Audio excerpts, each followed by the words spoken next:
ایک نیکی دوسری نیکی کا سبب بنتی ہے. ایک نیکی کے بعد دوسری نیکی کا موقع میں. اس طرح معاذ اللہ ثم معاذ اللہ ایک گناہ کرے تو بندہ دلیر نہیں ہو جاتا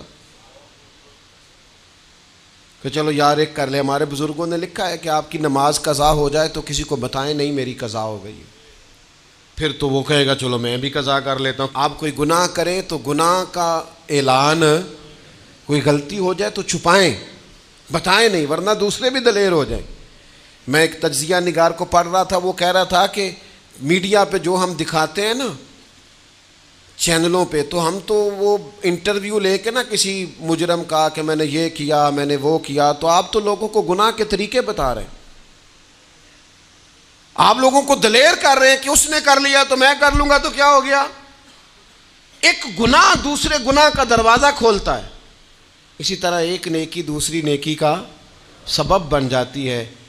عارف رومی فرماتے ہیں ایک شخص نے اپنے مرشد سے پوچھا تھا کہ حضور مجھے کیسے پتہ چلے گا کہ میرا ذکر قبول ہے؟ تو وہ کہنے لگے جب تو نے پہلی دفعہ ذکر کیا تھا نا اور اس ذکر الہی کے بعد تمہیں دوبارہ ذکر الہی کی توفیق ملی تھی تو رب نے وہ پہلا قبول کیا تھا تو دوبارہ توفیق عطا فرمائی. اس کے حضور وہ قبول ہو گیا، دوبارہ تمہیں توفیق عطا کر دی.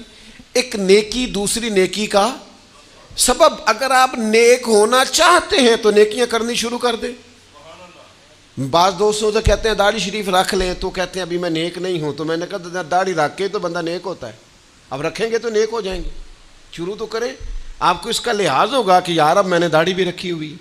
ایک نیکی دوسری نیکی کا رستہ کھولتی ہے. ایک نیکی دوسری نیکی کے لیے راہ کو کشادہ کرتی. اگر نیک ہونا چاہتے ہیں تو یہ روحانی قانون یاد رکھیں کہ ایک نیکی دوسری نیکی کا سبب بنے گی. امام طبرانی روایت لائے ہیں نبی پاک علیہ السلام کے حضور ایک شخص نے عرض کیا تھا کہ یا رسول اللہ صلی اللہ تعالیٰ علیہ وسلم دور جاہلیت میں نے 360 بچیوں کو زندہ درگور ہونے سے بچایا ہے. ان کے ماں باپ اور ان کا باپ جو تھا وہ معاذ اللہ ان کو زندہ دفن کرنا چاہتا تھا. میں نے اونٹ دے کر بچیوں کو بچایا اور پھر میں نے ان کی پرورش بھی کی. تو یا رسول اللہ صلی اللہ علیہ وسلم میں نے 360 بچیوں کی جان بچائی ہے، مجھے اس کا اجر ملے گا؟ یہ بڑی باریک بات اس شخص نے پوچھی ہے. اصول یہ ہے کہ حالت کفر میں جو انسان نیکی کرتا ہے اس کا اسے اجر نہیں ملتا. اجر کے لیے ایمان ضروری ہے. ایمان پر اجر مرتب ہوتا ہے.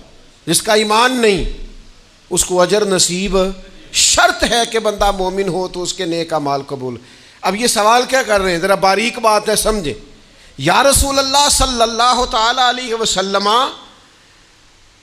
کیا مجھے اللہ اجر دے گا؟ میں نے دور جاہلیت میں 360 بچیوں کو زندہ درگور ہونے سے بچایا ہے، اس کا مجھے اجر ملے گا؟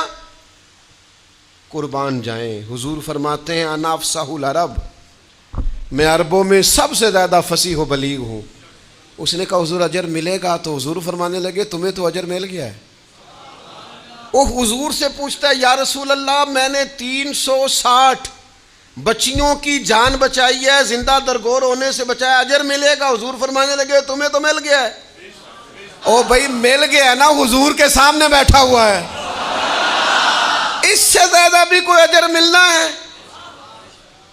نبی پاک کے سامنے بیٹھ گیا ہے اور حضور سے سوال کر رہا ہے.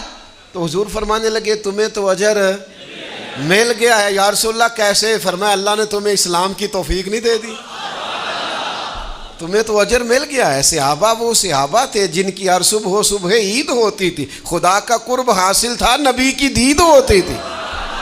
تو اجر تو مل گیا ہے تمہیں، اللہ نے اسلام کی توفیق عطا کر دی ہے. وہ جو تم نے دور جاہلیت میں نیکیاں کی اس کا اجر یہ ملا کہ اللہ تعالیٰ نے تمہارا سینہ اسلام کے لیے کھول دیا، تمہیں اسلام کی توفیق مل گئی ہے، تم مسلمان ہو گئے ہو تو اس نیکی کا تمہیں اجر ملا ہے.